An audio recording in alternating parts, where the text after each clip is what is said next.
Hi. So, I'm making this video and it's been pretty difficult. And I think this video is a long time coming. So this is not as big of a high beat type video that you usually get from this channel, but this video is addressing the elephant in the room. I have served in the United States Air Force from June of 2016 all the way to December 5th of 2024. And if you watch my content a lot, the original content was mainly about the Air Force. It was about the military, how to join, which branch to join, and I tried my best to guide people through different branch and what would be good fit for them. I even counsel some people in the past while I was in the military on what career path they should take, how they should talk to a recruiter, and if the military is right for them, and if it is, what branch and what would be the best way for them to go into, right? So that was a big part of this channel was Air Force content, right? And if you go to other channels, military channel of people who are still serving in the military, it is everywhere as well. A lot of people do that. Kyle got that when he was in the military. You have Why Blue Yonder. You have different. You have angry cops who actually was in the guard or still in the National Guard, and he's still making video criticizing a lot of leadership, right?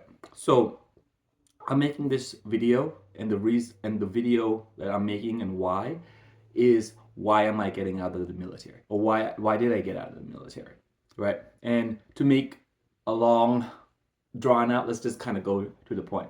I got out because of extreme amount of racism, discrimination, and targeting for my ethnicity and my language skill, which gave me extra opportunity in the military, especially the Air Force, because I can speak fluent Thai. It is a very valuable language that the military does not have. Even now, if you look at the news, the war between Thailand and Cambodia, people are been hitting up my phone from different bases, asking me to go and help translate. But since I'm no longer in the military, I can't help, right? And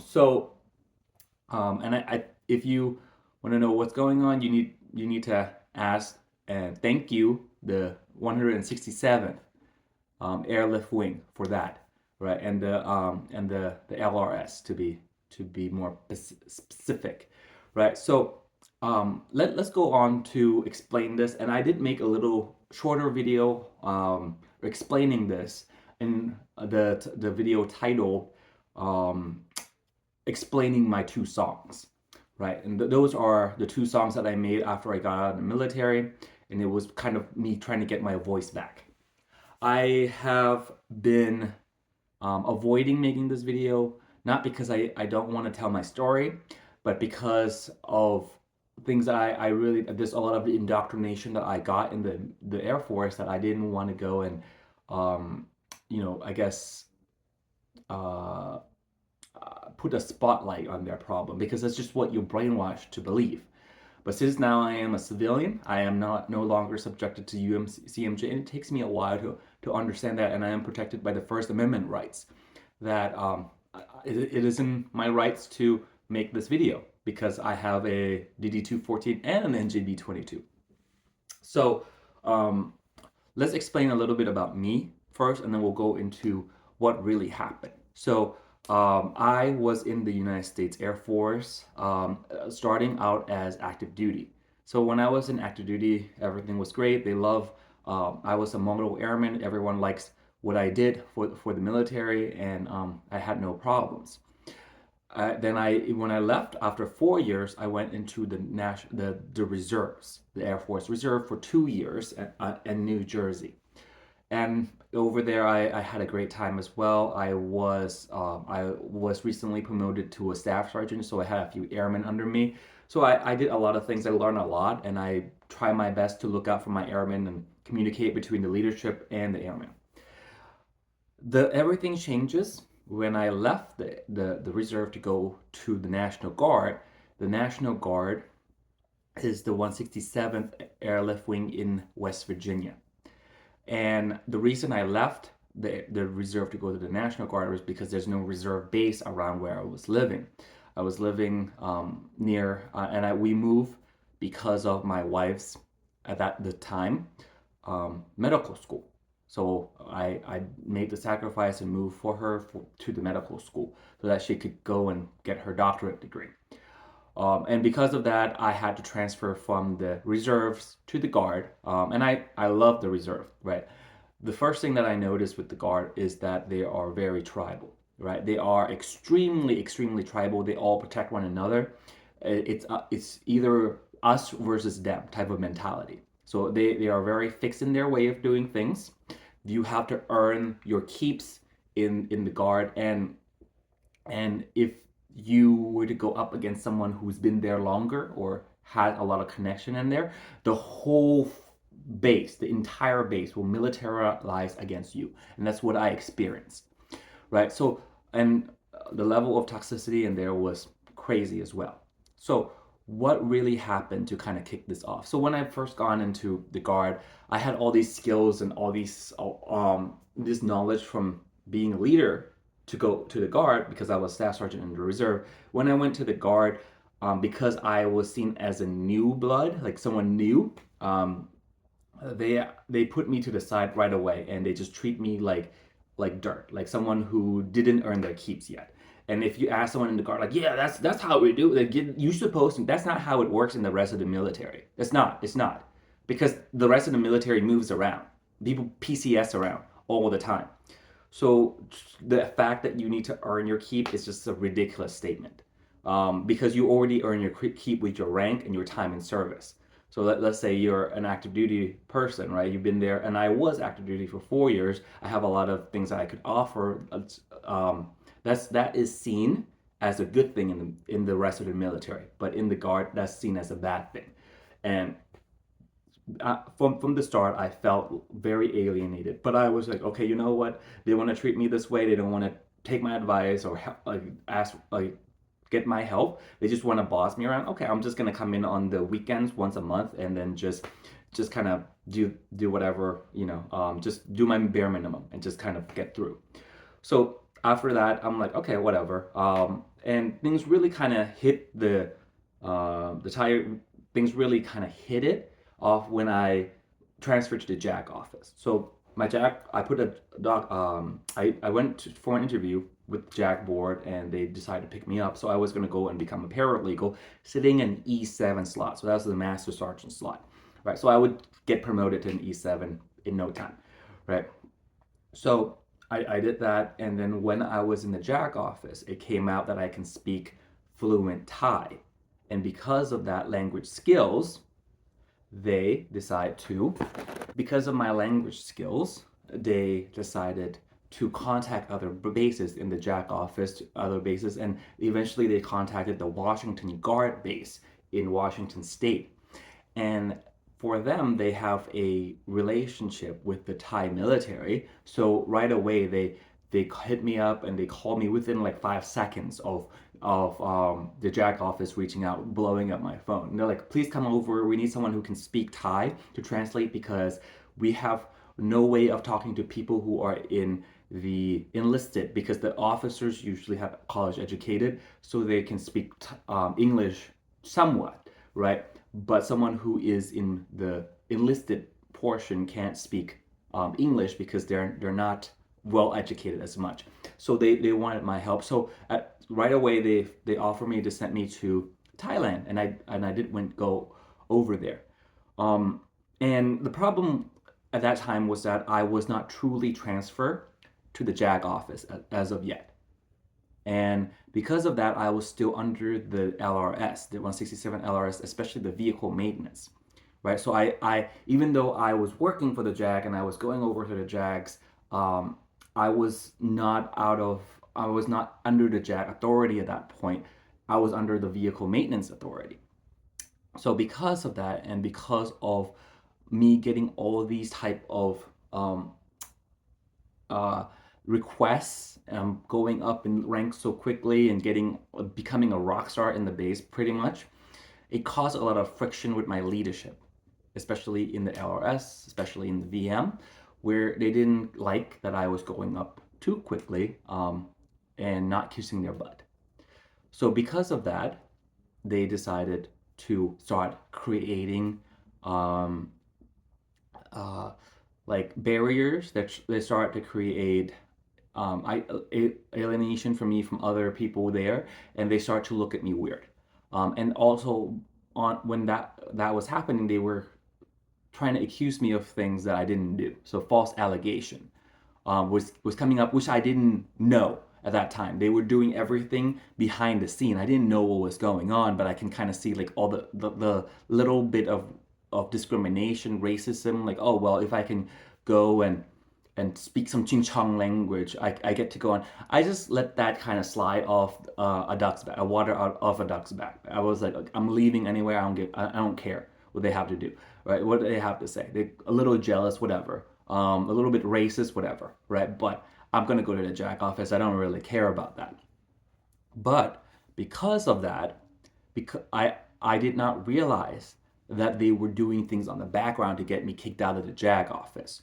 So and it all blow up in 2024 in October when I finally figured out what they were planning. And the reason was that they called me into the office after they already kicked me out and already when they have all these lists of things that apparently I did, right? So they try to get me on a false accusation that I was using the JAG system when I was with the JAG office to look up why people were getting kicked out of the Air Force and bragging to other people about it. Looking up sensitive information. Now, if you've been in the Air Force long enough, you'll realize that that's not true. That can't happen because I have not been to tech school yet. I was just being transferred to the JAG office and I'm waiting for my tech school. So as a 1 level, you have not gone to tech school. You didn't even get the 3 level when you would get the access at the end of your tech school, right? So I didn't have that yet. So it was a false accusation. It was easy to disprove, but my commander yelled at me for it anyway, and so that was funny. And the funniest thing was with my chief, the flight chief, who was he was sitting next to me when I was getting shooed out, and he before I go on to the commander, and he was saying things like, "Well, you need to admit it, and then you need to ask yourself if this is the hill you're willing to die on." Right, and that really stick with me, like a hill I'm willing to die on. Who the hell is this? But I was like, well, probably. I think in my head, like probably because it's not something I did. Right now, I don't even have access. I don't even know how to look up people's records and why they were getting kicked out.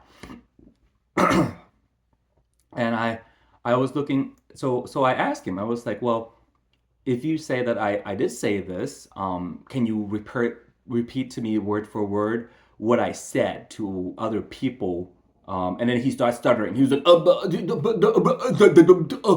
maybe it's like, oh, you said, blah, blah, blah, blah. So like that's when you know when you catch like a liar in their lie, that's when what happened. So so after that, they put me into a commander's office, which the commander at the time had cancer, so the major there was not working. It was the captain who was there, and she doesn't know what she was doing. She starts shooing me out like for and out the most unprofessional way, like start screaming at me and yelling at me and blah blah blah blah blah.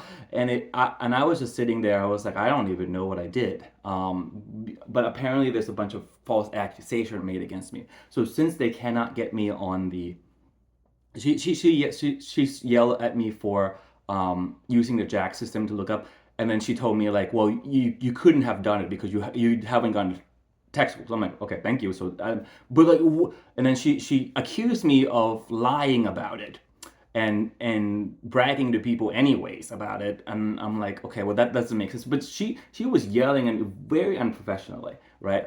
Threatening me with Article 15, which you cannot do, right? You cannot threaten someone as a commander with an Article 15 without reading their rights first. So usually if you do that, most of the Article 15 would be thrown out if you have a good lawyer, right? But so it was an hour of being chewed out, and I was just sitting there not knowing what. Eventually, they Googled my name and they were able to find my YouTube channel, right? Which is this YouTube channel that you guys are watching to right now, because my name is actually just there and it's very easy. So they were able to find some dirt on me, and they found this YouTube channel and said that I violated the Social Media Act, which is written very, very broadly, right? So you can go back and look at any of my videos and tell me if anything stood out to you as an Article 15 worthy, or not, right? So please go back and watch it. I had this YouTube channel for 10 years before, at that time. So at this point, it's been like 11, 12 years, right? Before I even joined the Air Force. And I definitely had it way before, and it's talking about the military, way before I even joined the Guard, the National Guard, or in other units. And my leadership know about it. They don't care. My YouTube channels was not that popular. I get like 10 views at most, and most of them are from myself or, my family. So to say that like, oh, well, they found my YouTube channel by accident is just ridiculous, completely ridiculous, right? So with my YouTube channel, that's what they were getting me on for, the violating the Social Media Act. And I kind of thought to myself, well, I had this channel for 12 years. I've been in with the Guard at that point for 2 years. The video that they're saying that I was talking about the military, like it's been there for a while. So it's been 2 years. So suddenly, why is it a problem now when I'm getting to go on all these trips and getting like language tests and all these different things, right? It doesn't really make sense that they're just gonna get me on the social media when it's been there forever.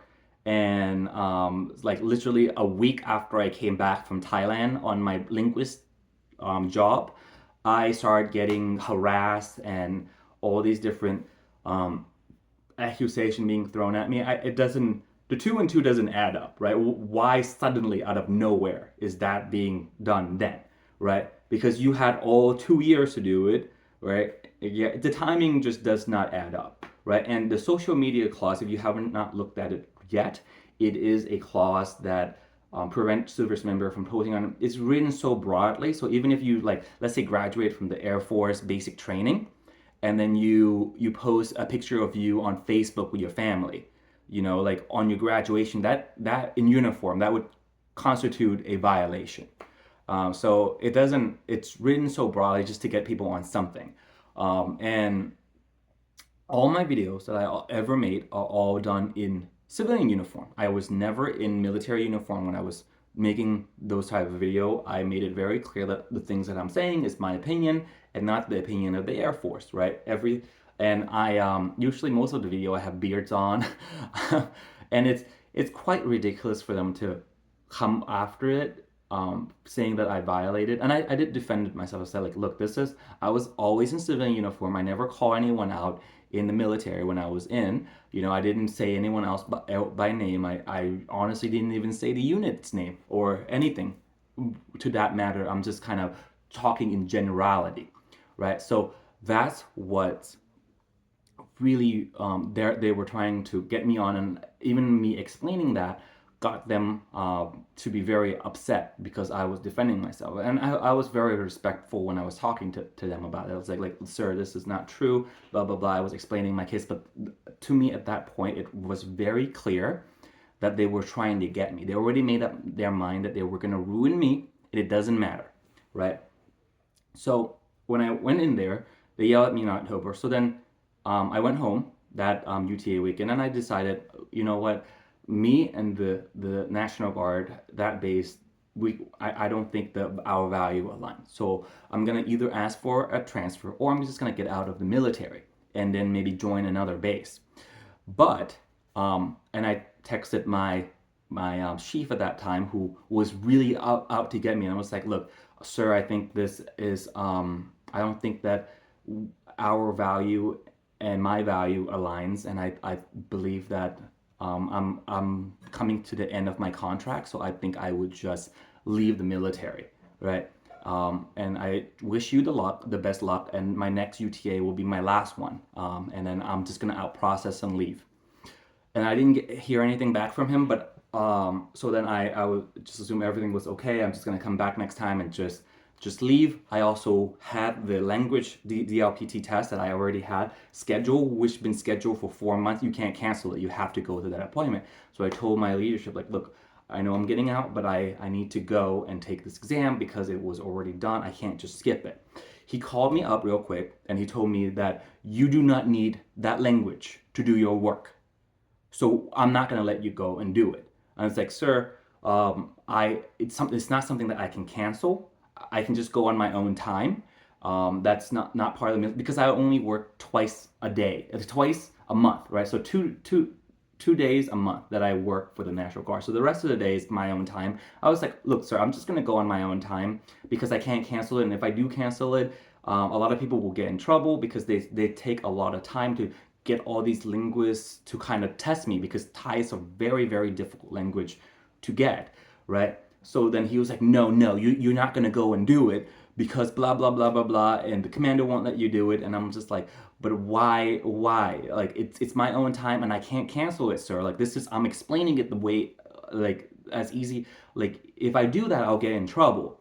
And he's like, well, if you go and take this Ching Chong language, you will be in trouble, because you don't need it to do this job. You're a mechanic. Do you need to speak some Ching Chong language to do your job? No. So don't go and do it. So I'm like, okay. So I just hung up the phone. I was like, okay, so like whatever. And then I just decided to go take it by myself anyways, because I had to do it. I was getting out of the Air Force at that time, but I didn't want to get people in trouble who already, and I didn't want to just do a no-show, because like, let's say if you have a medical appointment in the military, right, and you just do a no-show, that is going to be a no-no in the military, right? It's an you will get paperwork for that. That's just kind of the military thing. So I already had that appointment with a whole different base, with a testing center, another base. I can't cancel it because it was last minute, and like you can't just do a no-show or you're going to get extra paperwork for it. So I was just like, okay, you know what? I'll just go by myself on my own time when in civilian gear and just go do it. So I just went and I take it and I passed my language test, right, with flying colors. So then when I came back, they were very, very upset with me for taking the language test, even though I explained to them, that this is not something. But so at that point, like, they have already drafted up an Article 15 for me. That I didn't realize. And the 2 days before the time for me to go in for my last UTA, I actually got sick. So I think God was helping me, was on my side at that time. And my chief texted me like, you will come in your blues and we will walk into the commander's office, the wing commander office, on that day. I was like, okay. So I didn't really text back, but I was sick at that time, so I got a doctor's note. So the day, and I had other people helping me at that time. I had people from other bases. I have first sergeant, I have commanders, I have JAG offices from other guard bases and other reserve bases, other active duty bases, helping me because I had some connection throughout my time in the Air Force. I've been in the Air Force for a long time, 8.5 years at that time. So I built up a lot of connection, especially when I was a Mongol airman in other basis. So I just reached out for help and they were walking me through it. At first I thought I did something wrong. I thought like, oh, maybe they were right. Maybe I did lack the integrity. Like maybe I didn't communicate myself well enough about like the JAG system or something like that. But they were like, no, this is a clear case of racism, that they're trying to get you on something. And they were upset with you for things that they can't punish you for your language because they're racist, but because they cannot get you on that, they're looking for other things to get you on. That's very textbook. That's what my first sergeant from another base told me, right? So I was like, okay, and we talked about it for a long time. So at that time, I was just like, okay.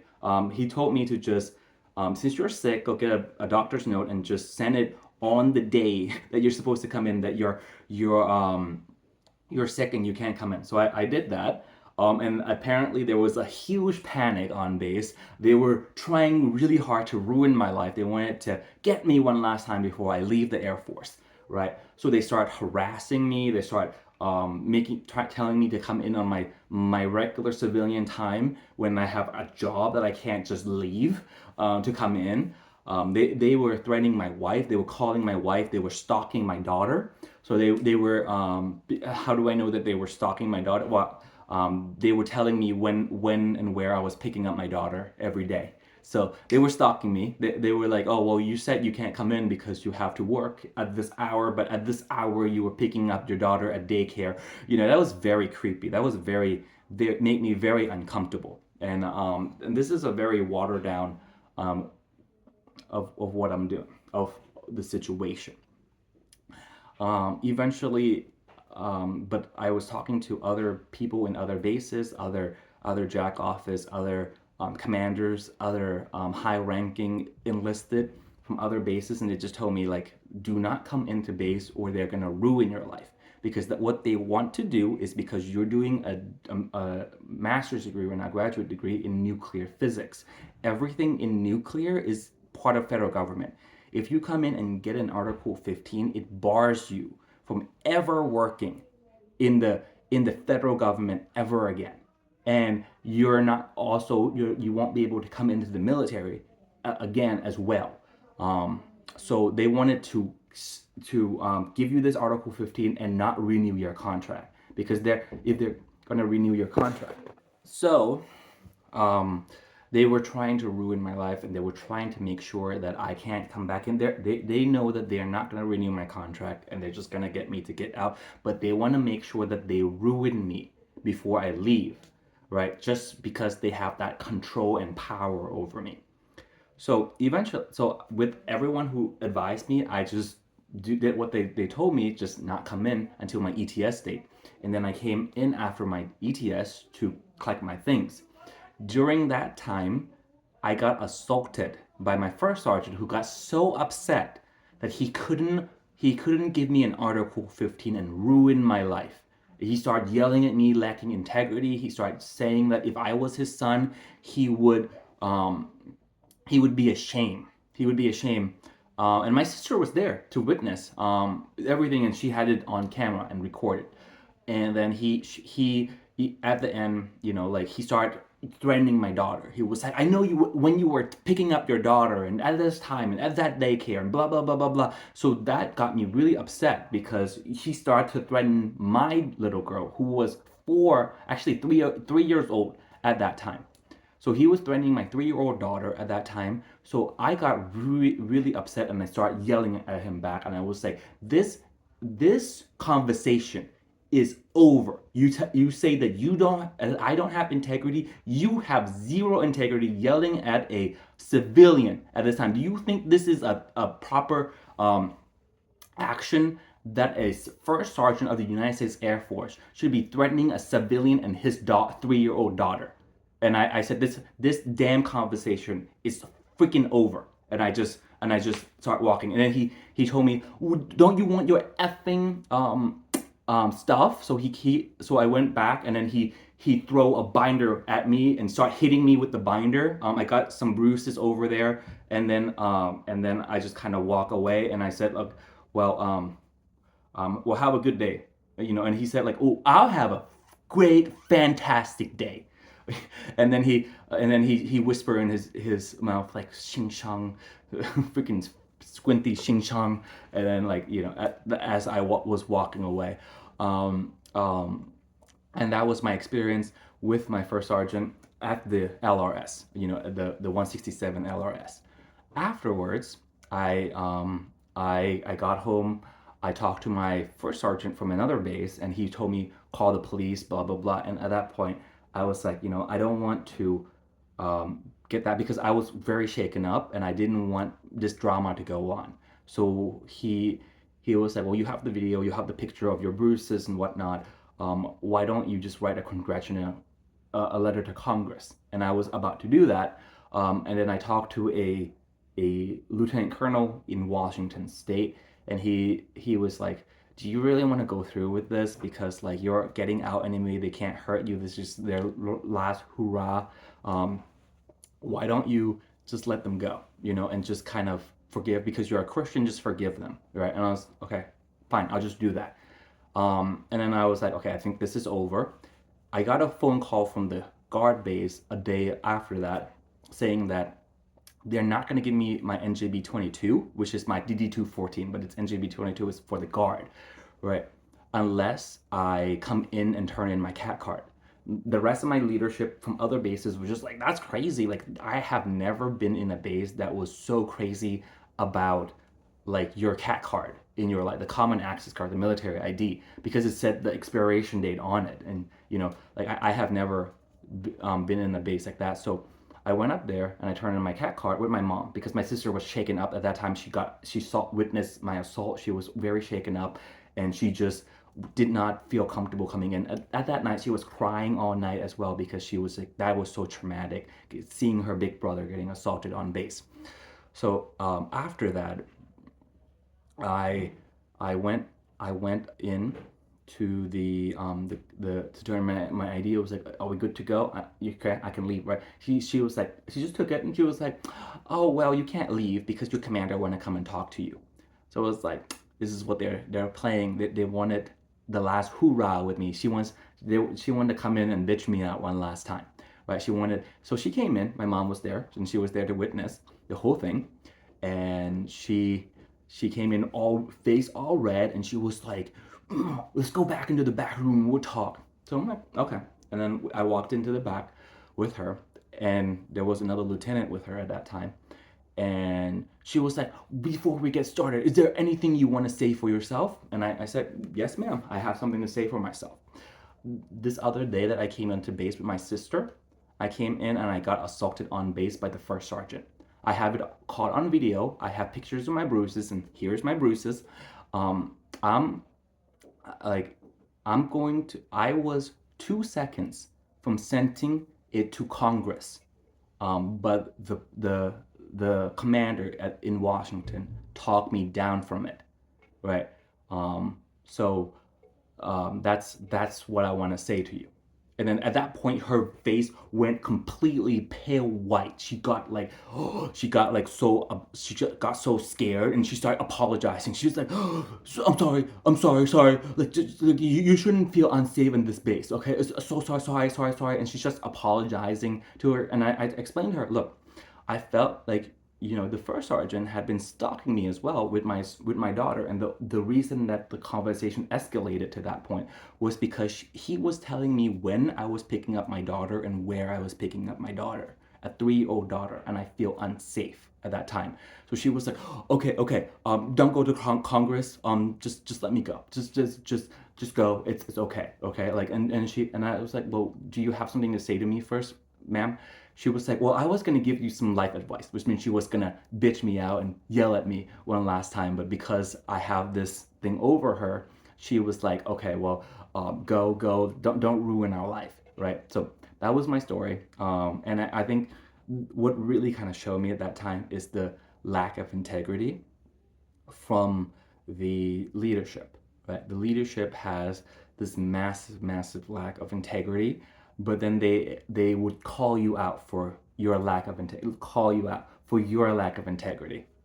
Like, it is, like, I think it's, integrity only goes so far until you hit a certain rank in the military, and then like it goes out the window. And then but they'll expect you to have integrity, and integrity to them is not what it means, right? It means like you need to submit to them. So that was my story in the Air Force, and why I left the military. Now I'll start making more videos about the military from now on as well, because it's been a very long journey for me to get to this point, and to be where I am today, right? I was putting off this video for a long time because I didn't know if I should do it or not. I was afraid that they would show up in my house and start assaulting me, because I could see that happening. But I think at this point it's been a year. It's been an anniversary of when I left the military in December. So I thought, like, might as well come out with my story and tell you guys why I left the military, and why this person who makes such an advocate for the military suddenly left the military. Because when I left the military, I just stopped making military video, and people were just very confused, right? There was a certain point where my video was completely gone because my leadership demanded that I take all my videos down, and I did that day. But after I left the military and at ETS, I just put everything back up, because I'm a civilian now, right? Now, my message to the 167th is that You talk a lot about the integrity, but it seems to me that maybe you're the one who's lacking it, because when the power turn, when suddenly I have something over you, that whole integrity crap go right out the window, because you should have, if you have integrity, you would stick by your gun and wouldn't be so scared because I have all this material over you and I was going to send it to Congress. You would just keep saying what you were going to say and let me send things to Congress, and you would have been out of job. But you would be out of a job, but you would still have integrity. So I think that really speaks a lot about leadership at the 167th, for sure. All right, if you have any question or you have any comment below. I will do another video on my life update in a later videos. All right, guys. Yeah, if you have any questions or comments, please leave it below. I made another videos before this. That's the two explaining my two song, which gets into this a little bit. I know there's so much in this whole story. Like, I didn't even talk about the sexual harassment and assault that they were doing with other airmen that I was trying to kind of tell them about it, and they were gaslighting me that I'm actually hurting the girl for bringing that to light, right? So yeah, have a good day, guys. Merry Christmas, and like, subscribe, comment, right? Bye.